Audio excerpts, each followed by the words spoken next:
It's always great when a big game lives up to its billing, and Liverpool-Manchester City may even have surpassed its pre-match hype. In fact, you could even call the Anfield encounter explosive, from Fabinho's strike to Pep's touchline pyrotechnics. This was a Premier League showdown that gave us plenty to discuss. So, light the touch paper and stand well back, because we're about to blast off.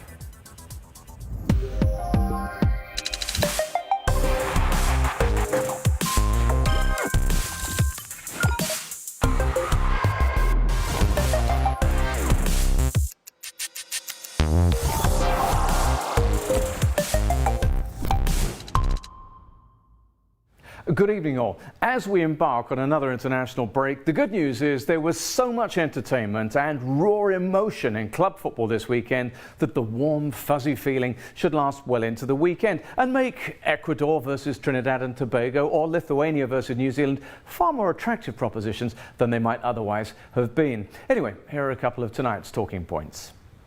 Did the officials hand Liverpool an advantage on the day, and having beaten City, is it now the Reds' title to lose? Or should we be broadening our definition of title race to include surprise packages Leicester City and Chelsea? Plus, it happened again to Dortmund. Der Klassiker became the massacre as Lewandowski crushed a former teammate. That all adds up to a very busy show as we head into the international break. John Wilkinson is with me. Now, I know where you were this weekend. I know that it was hot in Singapore, but Mark Schwarzer joins us from his home in England. Now, you were at Spurs and Liverpool this weekend, right? Which ground had the worst weather? Because it all looked shocking from where I was watching. Yeah, definitely at Spurs v Sheffield United. It absolutely poured it down from start to finish.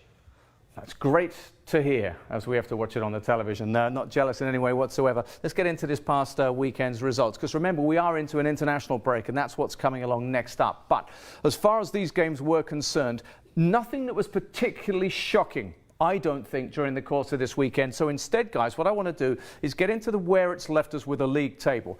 So Liverpool top with that 8-point advantage right now. Then it's Leicester and Chelsea ahead of Manchester City. But I'm not even going to talk about that. We'll do that later.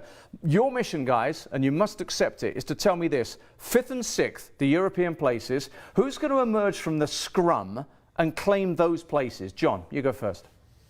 I'm going to go for Arsenal. I'm going to go for Arsenal because of their firepower. Sheffield United, I think, after Christmas, going to struggle a little bit. Arsenal, for me, but they've got a lot of work to do, John, especially in that midfield and defensive area. That's one of your two.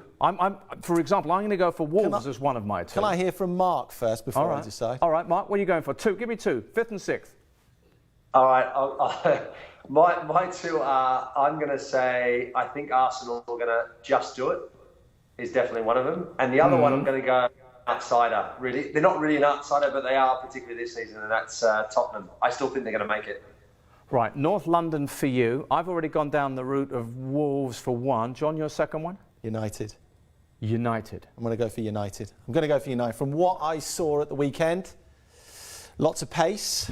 Pace does it. All right, fine. I'm going to go Wolves and United. Right, okay, let's get straight into what happened at the weekend in the one that was at the very top of the table. And of course, it was the biggest clash of the season so far, the first meeting of the champions of Europe and the champions of England. Now, the headlines understandably play on the handballs, particularly the one leading up to that first goal from Fabinho. So you're going to get hand it to Reds. But the other angle is title. Have they done it? Is it theirs to lose? A bad day, but title is VAR. See what they did there from over yet. That was the Manchester Evening News, striking a note of resilience and defiance. Let's talk about the match before we do anything else. Mark, from where you were, it must have been amazing, because on television it was a fabulous spectacle, a game that lived up to its billing right from the get-go, right? It was, yeah, right from the off. City were in control, they were on top, they looked right up for the game, and obviously there's a pivotal moment which we'll come to. And then Liverpool kind of score against the run of play. And I felt that Manchester City were a bit shell-shocked. They just seemed to be taken aback. The wind knocked out of them when Liverpool scored that goal. And that kind of defined the rest of the game, really. We wondered, John, about the ambition of Jurgen Klopp. What would he pick? How would they do it? We got our answer. You know, he said, you know, you have to go for it. And they did go for it, Liverpool. Yeah, I don't think we should be surprised by that. I mean, that's that's what he's like. Sometimes with Jurgen Klopp, it's almost as if he kind of feels the crowd first, then designs a way to play. And it was a rocking Anfield on a Sunday. It really was. And just going back to kind of what Mark says about Man City, it wasn't, for me, it wasn't just after they conceded the goal. It was just being out on that pitch. There was a few key players that kind of seemed like they just went into their shell a little bit, as if the crowd kind of got on top of them. And you don't expect that from experienced elite level players. But it did seem that way. Yeah, one or two. I'll take your point there. Let's get some feedback away, because there's plenty of it. Everyone's got an opinion on this one here. Mohamed Idris, Manchester City players slow to respond when Liverpool players make a quick counter-attack. In contrast, Liverpool players were quick to interrupt players' strike repeatedly. Liverpool's conversion rate in the game is tremendous. The finishing efficiency, outstanding. Yeah, let's have a look at the stats. You make a good point there, because if we look at the match stats, you will see that, actually, Liverpool did it with less possession, fewer shots, but look at the efficiency. 5 of their 12 on target, as opposed to 3 of 18 for City. And, of course, they managed to score with 3 of them. The corner count in the way of Pep. And as it was more fouls, tactical or otherwise, Mark, coming from Liverpool. I felt that Liverpool also got stuck in, particularly on Sterling. Gomez at the end, Trent Alexander-Arnold early on. They got stuck into it, didn't they? They did. I mean, they did they did go for it. They did come to life after scoring the goal. They absorbed the initial bit of pressure. They took their chances when they came to them. You know what? Sterling was contained for most of the match until about the 70-odd minute or so when Manchester City actually got their goal back. From that point onwards, I actually thought Sterling got the better of Alexander-Arnold. They struggled with him a bit down the left-hand side. And anything came from any attack from Manchester City from that point onwards, it all came from Sterling. That's a good point there. Let's have a look at what goes on now for them. 8 no stopping them. And this is the 8-point gap that we're talking about here as far as the top of the table is concerned. So, feedback-wise, you're beginning to turn your attention now to the title race, and that's understandable here. Atava, it's important now that Liverpool don't suffer injuries, especially at this stage of the season where games come thick and fast. City definitely have a much better squad depth, you say, than that of Liverpool. Well, that might be something that John disputes. Do you agree with that? I think I just about agree with that. Yeah, I think I just about agree with that. I think Liverpool rely more on a first 11 than Man City do. Also, I agree with Ameobi as well. The best football match so far in the Premier League this season. Great fun, but real high level as well. Let's have a look at where this goes, because this is the key, really. If we take a look at the fixtures to come, as far as Liverpool are concerned, they actually need to consolidate. There's no point, absolutely no point whatsoever, is there, in doing that and then slipping up. No, and I don't think they will. Look at the fixtures they have. They tend to win this one. Brighton wouldn't scare them. What would scare them? Anything in there? Maybe Palace. There's a little bit of history there. I'm not saying they're going to lose, but there's going to be lots of goals. I expect Liverpool to concede against Palace away at Selhurst, because Selhurst is, such a tricky place to go, just because I think it can be quite intimidating. The fans right on top of the players. If you're playing in wide positions down at Selhurst, it can be a little bit difficult. Other than that, I don't see them slipping up, John. All right, let's have a little look at what went on in terms of the drama and the controversy early on in this game. And for Pep, as we said at the beginning with that blast, he had a blast at the officials here. Thanks for nothing. This was the sarcasm from the Daily Mail's verdict back page there. You and your VAR chums just cost us the title. Well, he didn't say that, did he? He didn't say anything. In fact, thanks for nothing, because he wouldn't say afterwards. He told the Sky Sports interviewer to go and talk to Mike Riley and the referees. That was his point there. Right, let's get into this one, Mark. As that situation unfolded, leading to that thunderbolt of a goal from Fabinho, were you aware of what was happening with the possible handball by Alexander-Arnold? Did you understand what happened? Was it the right decision they arrived at? I think it was the right decision they arrived at in the end. Was I aware? Yes, I saw the handball from Alexander-Arnold, but I didn't see the handball just before that. So I was surprised that they were going to they didn't call it back to give a penalty. And then when I actually saw the replay, and a couple of times actually, didn't see it straight away, that I realised that I think it was the right decision. You play then the advantage of the fact that Bernardo Silva handballs at first, which then goes on to Alexander-Arnold. Yes, normally you blow a whistle, give a free kick, but it allowed, because the way that VAR is in the game now, you allow the play to continue and then it gets checked if it needs to. So I don't have a problem with it. Okay, well, let's have a look at some more feedback here. This was Mohamed Zubair saying, before the ball hit Trent's hand, Bernardo Silva's hand was involved. Yeah, absolutely. No way VAR gives a penalty under the new rules where a goal cannot be credited with any kind of hand involvement from the attacking team. Yeah, you're absolutely right there. What was confusing, though, was that the Premier League, in seeking to clarify, actually confused matters because they released a statement about the handball saying they checked it and confirmed the on-field decision that it did not meet the considerations for a deliberate handball. Now, if they had just come out and said it was because it hit the hand of Bernardo, everyone would have gone, oh yeah, I get that one. Because you see, Mark Clattenburg, former Premier League referee, in his column in the Daily Mail, said this. He said, yeah, this was the reason that play should not have been brought back. So, John, this is what's really beginning to annoy people. The Premier League are taking decisions. They're seeking to clarify or not, but if anything, they're confusing. Yeah, they are, right? and they're confusing. And it's that consistency we constantly talk about, and it's such a shame. You know, I'm disappointed that we have to talk about this when we should be just purring over the 22 seconds after that, when they went up the other end of the pitch, and they had a lot of work to do. Also, you had Trent Alexander-Arnold come out and say all the Man City players were complaining about what had just happened rather than getting behind the ball and trying to stop that goal going in. Mark, can I just break into this quickly? Because I noticed a comment that you made in your analysis of the game on the day. We were talking about the purity of the strike from Fabinho, which certainly surprised us. The power, the pace on that. Do you think Claudio Bravo was surprised, and should he or could he have done better? Yes and yes. I think he was surprised. I think he could have done better.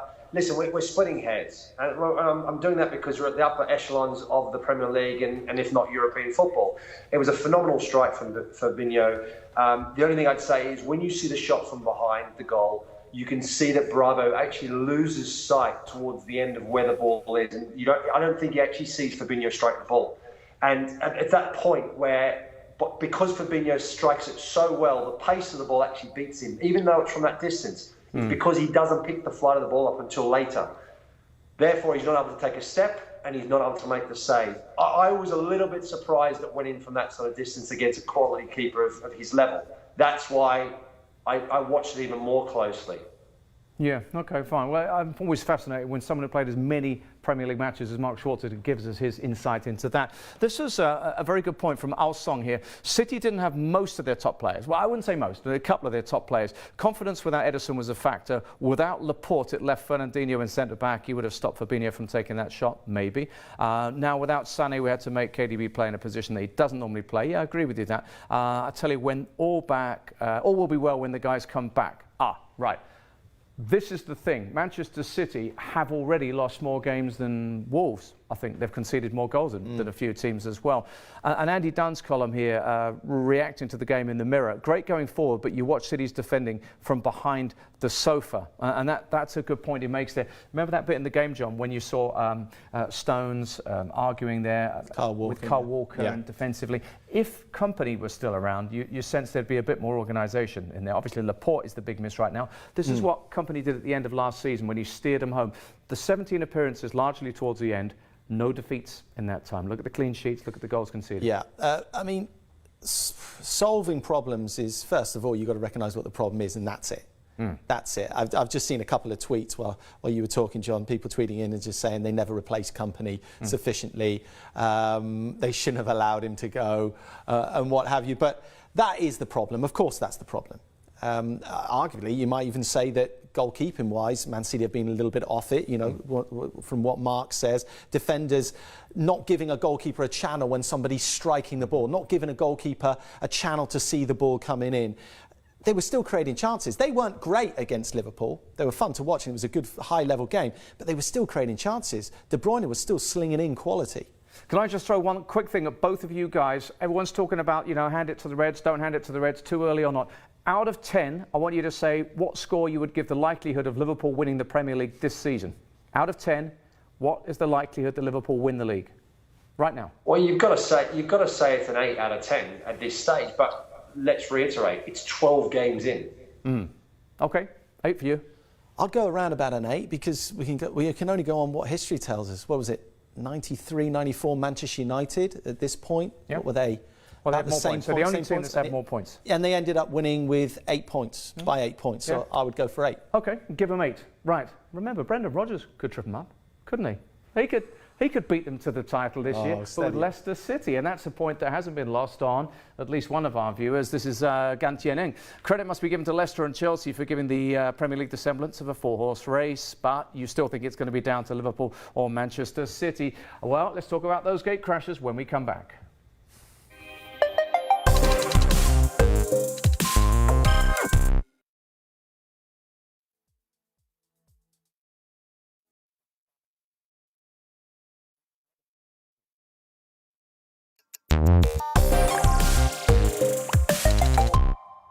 Welcome back. Remember that 2-horse race in the Premier League? Leicester in second, Chelsea in third, Manchester City in fourth. What a weekend that has turned out to be. Let's start off with the team that's above Chelsea, that's Leicester City, who are at it once again. Foxes at the double, Maddison and Vardy, driving rain, absolutely splendid stuff. A comfortable win over Arsenal as it turned out there. Let's get straight into this one. Mark Schwarzer, formerly of Leicester, is with us right now. This was always going to happen, wasn't it, Mark? This just felt like, from the minute they went in front, Arsenal were not going to come back. This was always going to be Leicester finding a way, right? Yeah, it was only a matter of time, I think. Was it Leicester scored 70th minute or so? But still, I was never really in doubt or concerned that Leicester wouldn't win the game. Arsenal at times are just, what are they? They're lifeless at times. They just don't engage enough. They just don't have the depth or the character in that side to really pull off a result away at a quality side like Leicester. It's a really good point you make about not engaging. A friend of mine said, watch that back and look at how much space they allow teams. They don't close down, they don't get in, they don't engage. John, what Leicester do as well, though, is they play beautiful football. Yeah. You were raving about their second goal last week. Let's rave about the first goal, right? Let's talk about the passing. There was a 14-pass move with Tielemans involved maybe 3-4 times in it that led to the Vardy goal. We'll talk about deep-lying playmaker right there from Tielemans, and what a player he is. And he's involved further forward as well. Tielemans yet again. So he's involved 3 times in this move. Barnes, no shot. Sorry, 4 times. No surprise that Barnes is in there getting a touch inside the opposition's area, and a one-touch finish from Vardy. And on a slick surface, that's a tough finish because he didn't have a whole lot of goal to slot that into. Absolutely beautiful. And then going back to what you and Mark are saying about not engaging, I mean, that's down to character. Yeah. There's, you've got one side lacking character, and you've got Leicester, who are all about character, or at least they were when they won this competition. Now they're about real quality of football. And you spoke about it to me off air, John. They're a better side this time around, aren't they? Oh, we can quantify that. They've got more points. They've got more points than they did in the season when they won it, and that's why they're talking about dreaming. Vardy has Leicester dreaming, maintains his purple patch and puts them on the coattails of the leaders. Yeah, absolutely. Amazing stuff here. And if we look at the top performers, there he is, Jamie Vardy, up there with Tammy Abraham behind him. John, conversion rate? Nearly 50%. I mean, that's nowhere near a lottery. That is a cert every time the ball finds him in that box, and that's what's seeming to happen. The ball's finding him. He's slotting it home. No great surprise. He's way out ahead. Imran's been in touch with us, and as far as his Facebook comment is concerned here, he's saying Brendan Rodgers loves to work with young talents, and there are plenty at Leicester. Add Vardy to the party and fireworks galore. You know, if you look at one player who's still young, but he is an absolute giant in terms of the midfield spaces, we're talking about Wilfred Ndidi here, just immense. Mark, we're going to put up his performances. John's just going to have a look at his tackles and interceptions. This guy is as good as anyone in this league right now. I would suggest he might even become like an N'Golo Conte for Leicester, right?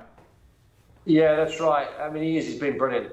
He's taken a little bit of time to find his feet in the Premier League. But last season he already showed signs of the qualities that he possesses. And he's really controlling. He's a real athlete.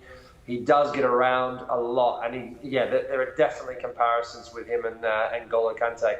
And I was just thinking there, when you're talking about the team that won the Premier League title in 2016, which players would make this side? Obviously, you've got Vardy and Schmeichel who are there. There's probably only N'Golo Kante that could slip into this team. Yeah, it's a very good point you make there, because they had the likes of Albrighton in there, they had Simpson. You know, you certainly look at what they've got now, and it looks to me to be better. Let's have a quick look, shall we, at what they've got to come. And John, okay, City just before Christmas. Before that, that looks like a reasonable run of fixtures. Oh, it's no problems at all. I mean, even if Everton continue to get better and more confidence, they're still playing them at the King Power. So look, there's nothing to be scared of there. I think they've done a lot of the tough work already. Mark, are Leicester going away anytime soon? I don't think so. No, they're playing some great football. They've got a good squad of players. Brendan Rodgers has got them playing, I think, the best football they've ever played before. No, I can see them being there all the way to the end. And I would find it difficult to put them outside the top four. Let's have a little look at Chelsea right now, because we've spoken about them on a regular basis on this show. So you want to look for something a little bit fresh to come up with. The likeable lads, yeah, very good to play on a TV show there. But the fact is, we've spoken about their youth. We've spoken about Abraham. We've spoken about Frank. But we have to do this again, don't we? Because they came up against a team with a singular threat out wide, and he decided that Reece James, for instance, plays at right back. They negated them. He got it right again, didn't he, John? I think he did. And this was without Jorginho. And this is without Jorginho, yeah. I think he did. I mean, he's got an arrowhead up front in Tammy Abraham, of course, but Pulisic, playing him at the right time, building him into this side. We forget Pulisic, when he first came to Chelsea, he's still a relatively young man. I know he's got enough experience, but he didn't throw him in there straight away. He wanted to learn a little bit more about him. And it's funny because he's playing Pulisic a little bit more central, not starting him central, but perhaps asking him to drift in a little bit more. And that's why Pulisic is getting goals rather than just assists. Yeah, we'll talk about Pulisic again in just a moment here. But if we take a look at what they did in terms of the youth and experience blend, Mark, this is something that really interests me. They put out the youngest ever Premier League side, but they're getting so much out of the likes of Willian. They decided this time Reece James instead of Azpilicueta up against the pace of Zaha. Kovacic, these players look transformed. N'Golo Kanté and what he does in the team. So they're inspired by youth, aren't they? Yeah, very much so. I mean, that was right from the off, wasn't it? And I think always the key with Frank was to try and find that balance, the healthy balance between experience and youth. I mean, we all know Chelsea have had an abundance of talented youth players. It's just whether or not they get given an opportunity. Under the circumstances, they've been given a longer opportunity, more of an opportunity to prove their worth. And that's paying dividends. But, like you say there, Jorginho's out of the side. But what a player to replace him with. Yeah, that's true. Let's have a little look at this Pulisic thing again, because Amma Obi said Lampard has proved he's a genius. I couldn't believe what he's doing at Chelsea right now. One of the things that he got right was what Brahim Rafi was talking about, saying he needs to give more chances to Pulisic, let him link up with Tammy often. Well, that's happening. That is happening, quite honestly, because if we can look at the headlines here, Pulisic has, as in Eden Hazard, as in a replacement for Eden Hazard you like. Yeah, that makes a bit of sense there here. But remember, it wasn't that long ago that we were reading headlines. This was in early October the 6th, I think. Sideline Pulisic, eyes exit already. I don't quite know where that came from. I don't know how much truth there was in there. But one way or another, he's timed it perfectly, Frank Lampard, in terms of getting him into the team. Look at the build there, John. Yeah. From no minutes to virtually full games and his contribution. Yeah, I think it was... I'm not quite with Ameobi calling Lampard a genius there, but he's very, very clever. And he's used Pulisic the way that a recently retired footballer would use him, in knowing that you've got to build him into a side. You've got to build him into a side. I think Frank was just learning a little bit more about him, to be honest with you, knowing that, well, could he play a little bit more central? It's not. I just don't need him. You mean learning on the training ground by watching? Learning on the training ground, looking at him a little bit, learning how far you can push him, whether he gets behind the ball willingly or you have to kind of make him force and do that a little bit. And it was interesting, one of the tweets coming in, linking up with Tammy Abraham a little bit more. And I think that's a good point. Maybe Mason Mount just drifting over into wide areas to free himself up, and Pulisic coming a little bit more central. We didn't see Pulisic in a black and yellow shirt for Dortmund playing centrally too often. No. Didn't really happen. But Mount's got a goal threat too, right? So certainly, if you free him up, he can do that. Another bit of feedback has come in, referring back to that Reece James thing we were talking about here, the latest young player to come through. Imran again. Reece James filled in very well for Azpilicueta right back. Aside from the youngsters, Williams had a brilliant time under Lampard. Chelsea have the right blend. Yeah, Reece James, Mark, it's a production line, isn't it? But this guy looks as if physically and mentally he's ready. He copes, can't he? He can cope. He does. I mean, more importantly, the Champions League game against Ajax, half time, he took Alonso off, put Azpilicueta left back, put Reece James at right back. He changed the game. His distribution, his service into the box, his runs down there, he scores a great goal. It was game changing. Of course, there were decisions in that match that led to Chelsea dominating as well. However, before the sending offs, he made an impact, and that's why he played. All right, they look as if they, one way or other, will be around as well. Thank you so much for all your comments. This show is all about your comments, and let's go to a break with another one that's just coming as well, because there is so much coming in from you, commenting on absolutely everybody, that we're going to turn our attention right now to managers under pressure. And Valentino, just the right time for you to make this comment and ask this question: what is the problem for Arsenal and Spurs? Well, that's something we'll discuss after the break.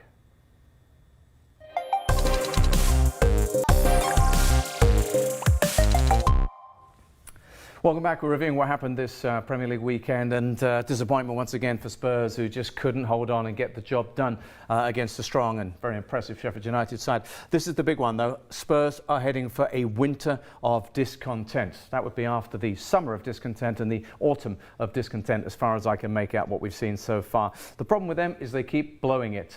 They did so again against Sheffield United. And John, you know what? It could have been even worse, couldn't it? Yeah, it could have been. VAR helped them out a little bit, of course. Marginal, just a hairline's offside. Look, there's very few upsides. I mean, we just saw Son Heung-min. He's the only one that really seems like he's capable of taking the opposition apart. Tough times for Spurs. And once again, despite the fact, as you can see there, that Son Heung-min gave them an opportunity, gifted an opportunity really, they couldn't hold on to it, they conceded, and Mark Schwarzer are about to put some stats up showing that they have dropped 12 points from winning positions so far this season, and very often the goals they've conceded have gone in fairly late. Yeah, that's right. I mean, they were very lucky on the weekend to take the lead. It was a mistake from Sheffield United that led to Son being, I mean, he was offside, but because Sheffield United passed the ball in that position, he's onside, he scores, takes his chance. Son will always do that. He's a great finisher. But they were poor. They should have lost the game 2-3-1 at the very least. Really poor. I mean, the question is as well, as interesting decisions, you know, when you talk about their starting 11, playing Dyer at centre-half, Toby Alderweireld on the bench, not playing him. I think he got a few of those decisions wrong. This is a really good area you've taken us into here, because this has been picked up on by headline writers. And if you think about it, we didn't see any of the Ajax guys, the contract guys here. This was contract killers, and this was Moussa Sissoko saying uncertainty over the contracts. And remember, we didn't see Vertonghen, we didn't see Alderweireld, we didn't see Eriksen. It's causing problems for the football club. John, talk to me about Pochettino's selections. Mark's already raised the question. Decisions made about players. If we look at the defensive appearances, for example, I know that there are players who are unsettled, but why is it that we're not seeing more, for instance, from Walker-Peters, who played the first three and has disappeared? Well, this is my opinion on Walker-Peters. I certainly don't agree with this, but this is what I think. There's a certain lack of trust there from Pochettino, and we thought him coming through the youth ranks, we thought he was going to be the next bright spark. He was going to be a big deal, especially now. What is he, 22 years of age? These are the years that Walker-Peters needs to be commanding a first team spot. Now, what I think, what is he, 1.73 m, which is about 5'7", 5'8". He's certainly the smallest defender that Spurs has. So physically, I don't think there's a great deal of trust from Pochettino. That's one player. What about the general picture of instability, not consistent? Well, Aurier, for me, nowhere near good enough going forward, and certainly not defensively. I mean, he looks like an absolute powerful unit. He looks like a physical specimen, but he gets his position wrong. He's too detached from the centre-backs every time he plays. Danny Rose, I mean, his head's been all over the place for at least 2 seasons anyway. We know his ability. We know he's a terrific footballer. Does he want to be there? I don't know how many of these players actually want to be there. Yeah, and remember, this was a Spurs side that success was built on defensive foundations. More thoughts coming in. This is Rahul, who's been in touch with us here.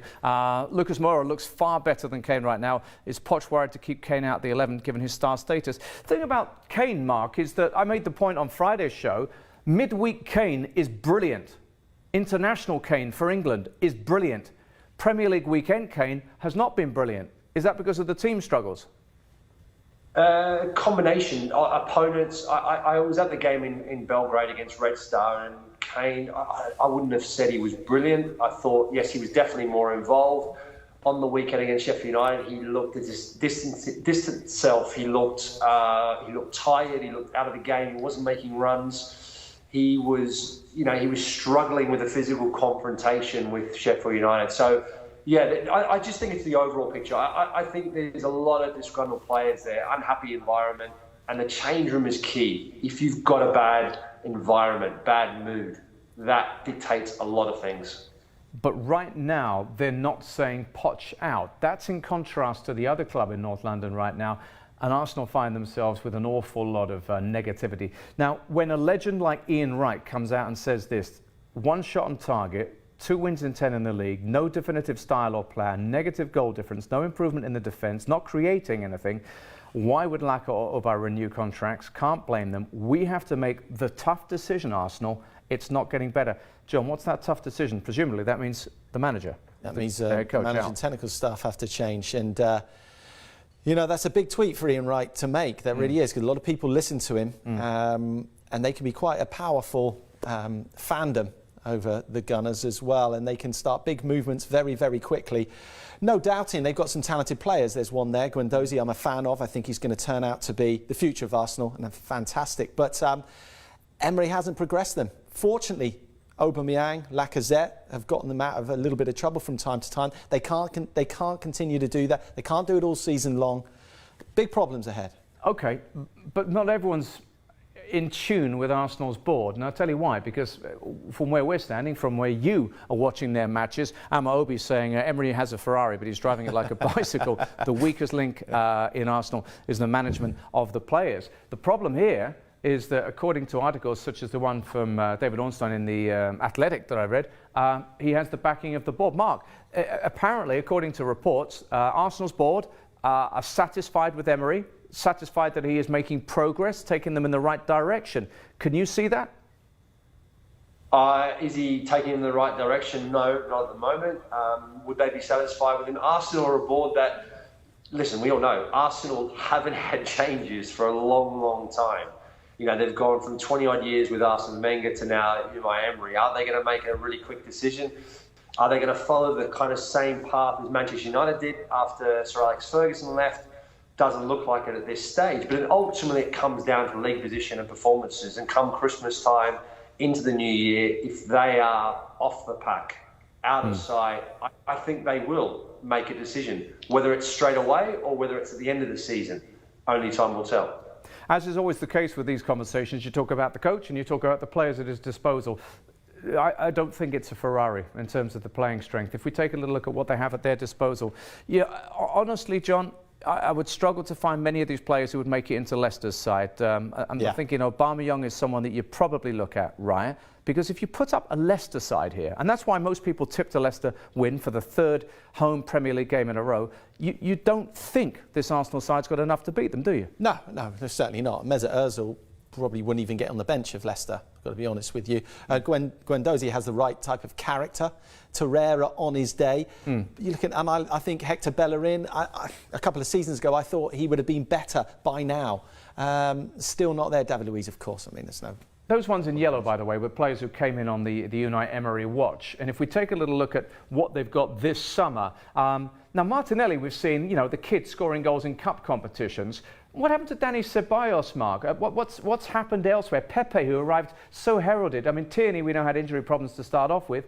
Recruitment doesn't really seem to be clicking with Raul Sanlehia and Edu and company, and the decisions being made there. Well, Edu obviously just been appointed, so I don't think he had any say in any of these appointments. Ceballos is just injured now. The rest, yeah. I mean, Pepe, it's going to take time. He's 22 years old. It's a big change for him, a bigger club than where he was previously. It's going to take a little bit of time of adjustment, and particularly when the team's not doing so well, it's difficult for a young player, new environment, to slot in. I mean, he showed glimpses, not very much, but every now and then. So yeah, it hasn't been great, and let's be honest. I mean, and at the moment, the problem is, he looks like a man, Unai Emery, that is out of ideas. He doesn't know how to take them forward. He doesn't know how to fix the problem. Right, very quickly, John, you go first here. Simple question for you: Poch and Emery, one or both, stay or go? Should they stay or go? Emery should go. I agree with Mark. I think he's run out of ideas. Poch shouldn't go, and I think the Spurs fans need to be careful what they wish for. All right, Mark, same thing for you. Emery and Poch, should they stay or go? Yeah, I agree with John. I think it's the same thing. I think Spurs would be mad to let him go. I think he's brilliant. Emery, looks like he's driving a second-hand Mercedes at the moment. You know, the thing about this time of the year, this particular international break, we're deep enough into the season for this to have certain managers worrying about their futures, particularly at clubs like Southampton, who do appear to be really struggling right now. Everton, who had no kind of form on the road there, thanks to Davies getting a victory there against Southampton at St Mary's, and that means Ralph Hasenhüttl crushed and on the brink, according to the Mail on Sunday. You do worry about them, John, don't you? I do worry about Ralph Hasenhüttl because I've seen him for a couple of seasons now. He's all about energy on that sideline. He kicks every ball. It was a tepid performance from him on the sideline. I mean, he can't get up for anything. It's I've not seen him so mute before in a football game, and that tells you everything. Another club that's got major problems, or at least a manager who does seem to be really carrying the weight of the world on his shoulders, is Pellegrini at West Ham United, Mark. I mean, if you just take a look at him, it looks as if this is grinding him down. This is a guy who won the Premier League at the first attempt with City, who comes from a great coaching background. Recruitment doesn't look good. They look flat on the pitch. Injury to the goalkeeper has absolutely devastated them. They're struggling, and he's struggling, right? I think that's one of the key positions. The goalkeeping position has been a killer for him. You know, to lose Fabianski was massive for them, and Roberto's been, let's be honest, he's been poor. He hasn't performed well, and he's cost them a lot of goals. And players just haven't stood up and been accounted for. It's been a disaster for them. And look at that, Mark Noble of all men, Mr. West Ham, grimacing in pain there. It doesn't look good for them, but if there was one game you wanted as a West Ham fan, because they really get up for this one, to maybe save the manager, maybe to get something out of it, it's home against Tottenham Hotspur. That is a fierce rivalry, and that might just be the one. If he makes it through to next Saturday, John, that's the one, isn't it, for West Ham? Yeah, I mean, derbies are completely different, aren't they? I mean, tactics kind of go out the window. Players just get too hot. And Spurs need it as much, maybe even more than West Ham. So he could tell you everything. That's going to be a game of mistakes. And then, of course, 9th of December, they got another London derby playing at home as well in Arsenal. Right, OK. So really tough times at West Ham United. Right, we'll leave the Premier League alone because there was a Classica going on.